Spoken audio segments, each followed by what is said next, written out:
Patriarcas e Profetas. Capítulo 31. O pecado de Nadab e Abiú. Este capítulo é baseado em Levítico 10, versos 1 a 11. Depois da dedicação do tabernáculo, os sacerdotes foram consagrados ao seu ofício sagrado. Estas cerimônias ocuparam 7 dias, cada um assinalado por cerimônias especiais. No 8º dia, deram início ao seu ministério.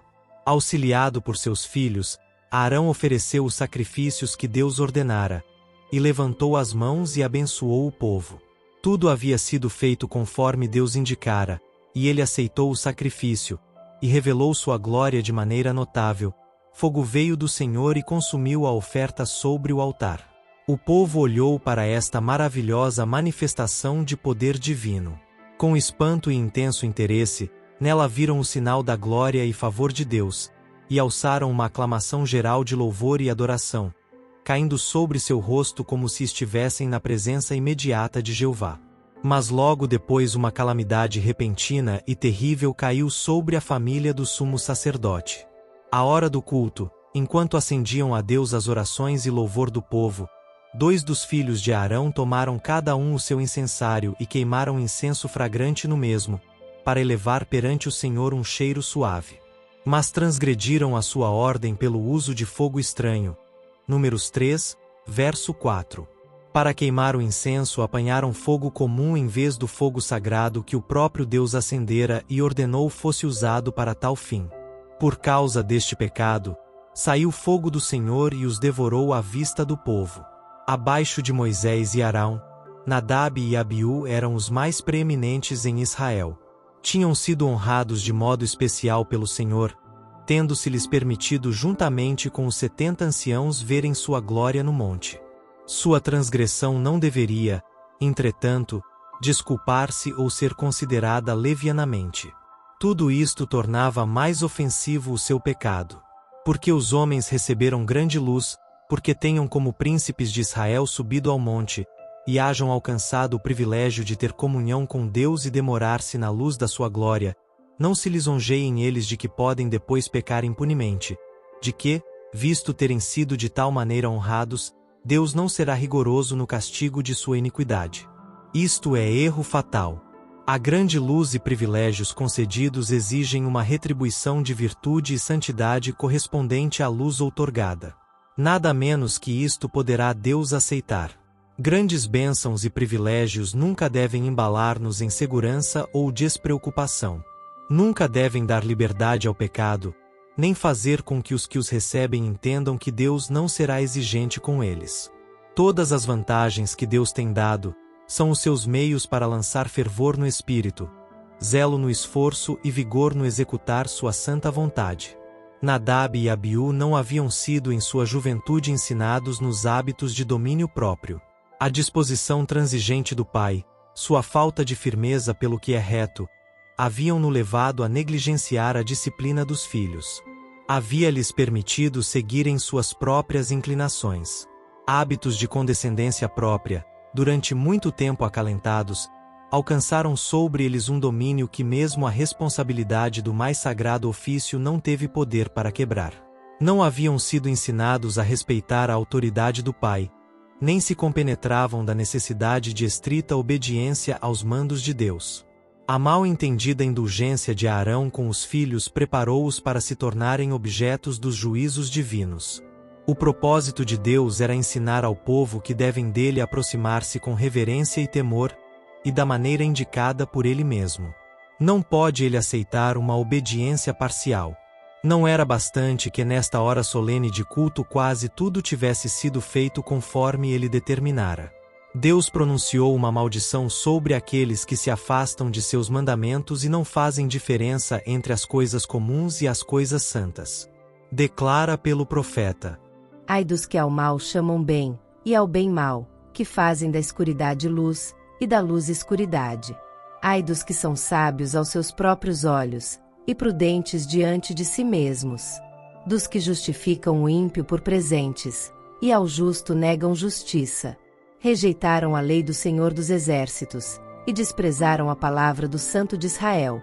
Isaías 5, versos 20 a 24. Ninguém se engane com a crença de que uma parte dos mandamentos de Deus não é essencial, ou que ele aceitará uma substituição daquilo que exigiu. Disse o profeta Jeremias. Quem é aquele que diz, e assim acontece, quando o Senhor não mande? Lamentações 3, verso 37. Deus não pôs em sua palavra ordem alguma a que os homens possam obedecer ou desobedecer à vontade e não sofrer as consequências. Se os homens escolhem qualquer outro caminho que não o da estrita obediência, acharão que o fim deles são os caminhos da morte. Provérbios 14, verso 12.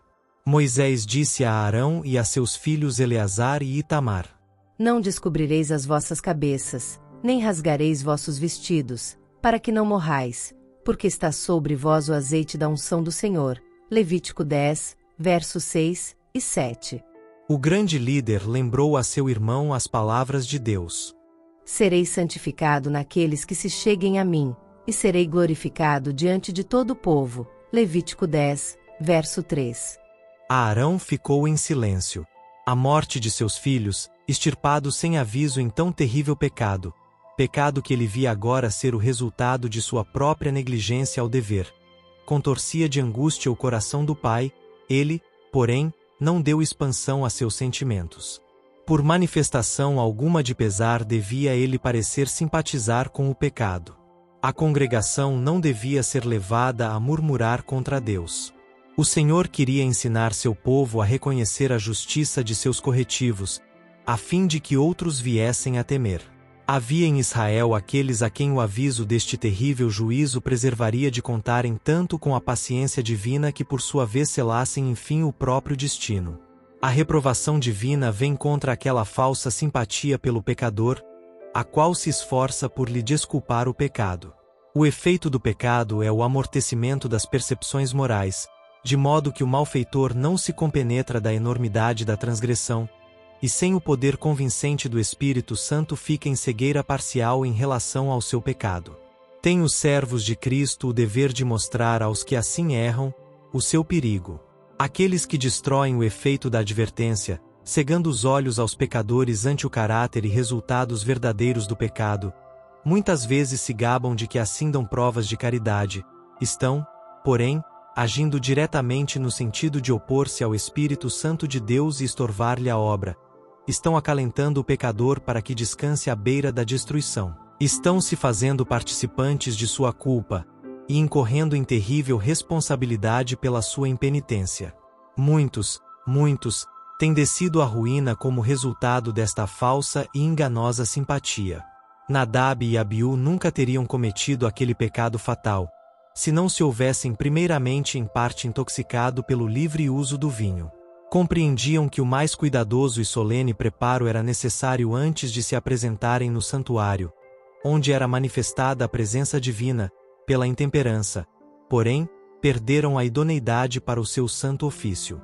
A mente se lhes tornou confusa e embotadas as percepções morais, de modo que não podiam discernir a diferença entre o sagrado e o comum. A Arão e a seus filhos sobreviventes foi feito este aviso: Vinho nem bebida forte, tu e teus filhos contigo não bebereis, quando entrardes na tenda da congregação, para que não morrais. Estatuto perpétuo será este entre as vossas gerações, e para fazer diferença entre o santo e o profano e entre o imundo e o limpo, e para ensinar aos filhos de Israel todos os estatutos que o Senhor lhes tem falado. Levítico 10, versos 9 a 11. O uso de bebidas alcoólicas tem o efeito de enfraquecer o corpo, confundir a mente e rebaixar a moral. Impede aos homens de se compenetrarem do caráter sagrado das coisas santas ou da vigência das ordens de Deus. Todos os que ocupavam posições de responsabilidade sagrada deviam ser homens de estrita temperança, para terem mente clara, a fim de discernirem entre o reto e o que o não é, para terem firmeza de princípios, e sabedoria para administrar justiça e mostrar misericórdia. A mesma obrigação repousa sobre todo seguidor de Cristo. O apóstolo Pedro declara: Vós sois a geração eleita, o sacerdócio real, a nação santa, o povo adquirido. 1 Pedro 2, verso 9. É-nos exigido por Deus que preservemos toda a faculdade na melhor condição possível, a fim de que prestemos serviço aceitável a nosso Criador. Quando se usam bebidas embriagantes, seguir-se-ão os mesmos resultados do caso daqueles sacerdotes de Israel. A consciência perderá sua sensibilidade ao pecado e uma operação de endurecimento para a iniquidade certissimamente ocorrerá, até que o comum e o sagrado percam toda a diferença de significação. Como podemos então atingir a norma dos requisitos divinos? Acaso não sabeis que o vosso corpo é o templo do Espírito Santo, que está em vós, o qual tendes recebido de Deus, e que não sois de vós mesmos? Porque fostes comprados por preço. Glorificai, pois, a Deus no vosso corpo, e no vosso espírito, os quais são de Deus. 1 Coríntios 6, versos 19 e 20. Portanto, quer comais quer bebais, ou façais outra qualquer coisa, fazei tudo para a glória de Deus. 1 Coríntios 10, verso 31. À Igreja de Cristo em todos os tempos é dirigido este aviso solene e terrível. Se alguém destruir o templo de Deus, Deus o destruirá, porque o templo de Deus, que sois vós, é santo. 1 Coríntios 3, verso 17.